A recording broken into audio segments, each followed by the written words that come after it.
Did that draw you to work with Jim Sheridan, who, certainly got 2 extraordinary performances out of Day-Lewis? What was the experience like working with him? Oh, it was just amazing. It was amazing. That was one of the things. I remember the time my dad was dying. My dad's from Limerick, and I was supposed to do another film with Shane, and I wasn't really enjoying the character that I was up for in that movie, and I thought, oh man, I don't really want to play that role, I remember my dad was sick in hospital, and in America came up, and I said, oh, I'd like to work with Jim Sheridan. Number one, I read the script and loved it. I saw these scenes like with the airgun, I could see him. I could see how he was moving, It's rare when you look at something and go, I know him. I know this guy, off the page, from him. And I remember going to my dad and going, oh Dad, I'm doing this film with Jim Sheridan, he looked in the name of the volume. And I thought, oh, that's great, son, And he went, what about Shane? Because you can't let Shane down. He's, I said, oh Dad, the role isn't right, he goes, but Shane, he's your man, you've got to, fuck, I was like one of them, fucking deathbed moments where you'll go and get it, son. Bring it home for me. It was the fucking opposite. I was like,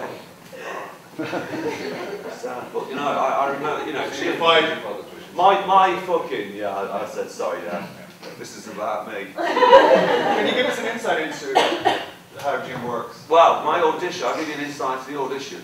I just came over and met him a couple of times, and he took me horse racing, and we did all these great things together, and hardly talked about a fucking film.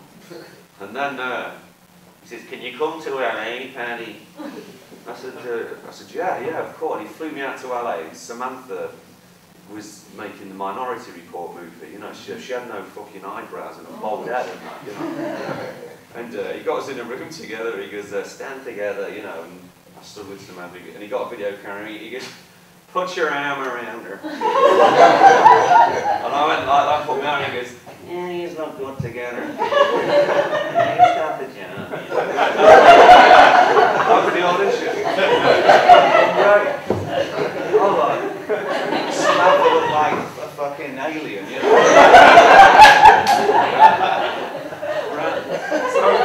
So just to clarify that it's not the norm. That's not the norm. That's what I mean. I was just spoiled, When I got 24-hour Pop, he was like, do you want to play this role, this video? I looked at it, I said, yeah.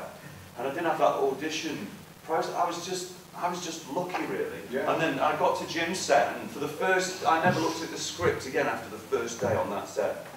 Ever again. So you came with a character fully formed yourself? No, I wouldn't say that at all. I came with a character, and at the time there was things that in my life that obviously influenced that performance, in that my dad died like the week before we shot it. So I was already in this place, and I understood the character's loss, or kind of where he was within himself. He'd lost faith, in everything. And I kind of I like them sort of derelict people.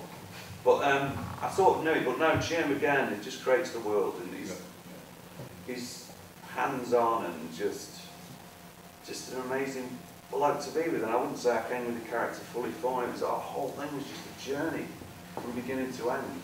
And I never looked at the script again after the first day. I was there learning lines, and he goes, oh, that's not very good.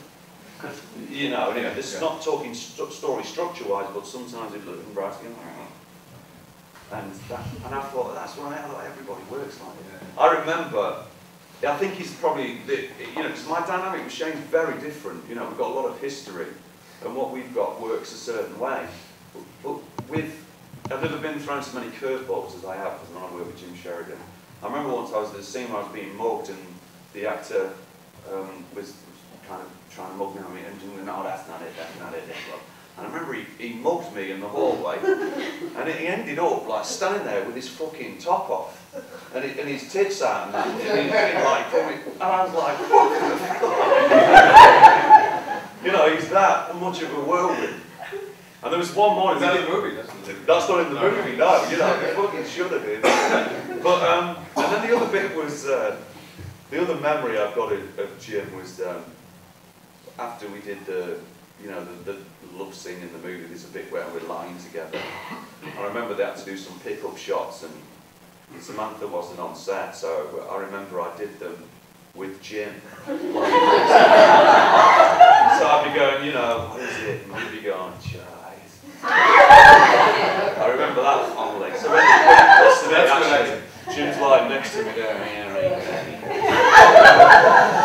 so I just loved him. He was a whirlwind, and I learned a lot from that guy. Just tiny notes. He gave me a note once when I walked down the stairs and Jim on this fucking giant of a guy. And he says, you know, I want a moment where you sense him before you get to the door. You know he's there before you've seen him. And I was like, because it's like you get so far and something hits you, you just sense a presence. And your head was always just going, wow, wow. Yeah. And then I look at the film and see the bit, and I noticed the bit. Probably nobody sees it, but I see him. And it's in there, just a slight nudge thing that lets me sense him before I get to him. Just little things like that. Such a great fucking brain and understanding, you know, of like human nature, of performance, yes, drama, you know. Amazing. When you were doing that, Shane made Once Upon a Time in the Midlands, yeah, which wasn't a great success for him, and yeah. he was pretty devastated by that, wasn't he? And he was. You came back, and I think you told him really what you thought of it, and spurred him on to go ahead and you to write Dead Man's Shoes. Can you tell us about the genesis of that? Yeah, I tell you, with Once Upon a Time in the Midlands, it was just one of them situations. I went to see it with him at a big screening. I went to a screening in Nottingham, and it was funny because after the film, we don't really have to say much to each other, you know, and people going, it's better than the last one, you know, and I just thought, no, it's not. And he looked at me, he goes, oh, what do you think, man? I went, yeah, you know, and it was obvious, you know. Not obvious that Once Upon a Time in the Midlands isn't a, can we change that?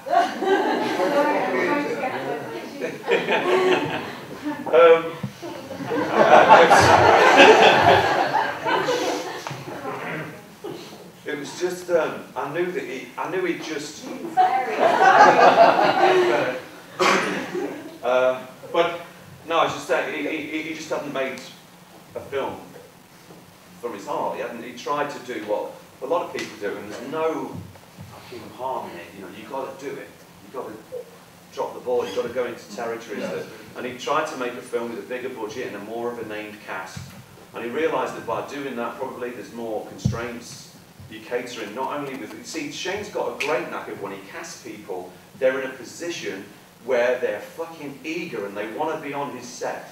They want to prove something to him.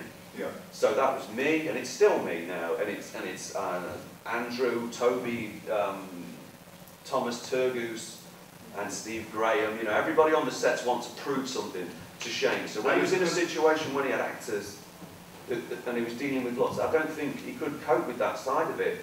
And does that mean he won't work with big names in the future? No, I don't think it's put him off. I just think that Shane's a filmmaker who makes films on his terms. And that's, so he's never going to be a director for hire, he's never going to go off and make a Born Ultimatum or something like that. I don't know. I don't know, maybe not. Maybe not naturally. That's not the natural thing to do. Yeah. Who knows what we do in the future? Things change. You get kids and you get fucking moments where you know, sure.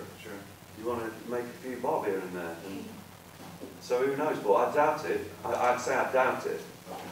Should we look at a clip? Yeah. Have you got it? Easy one, bro.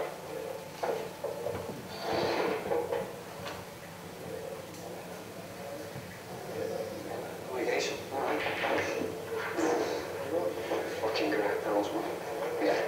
I'll have to do you that's 15 for 2 or what? They fucking good game, man.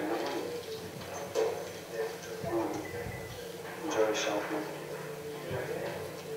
Kill me. Yeah, man, too. Sweet. Cheers, guys. Can't be that. Sorry. What the fuck are you looking at? Cunt.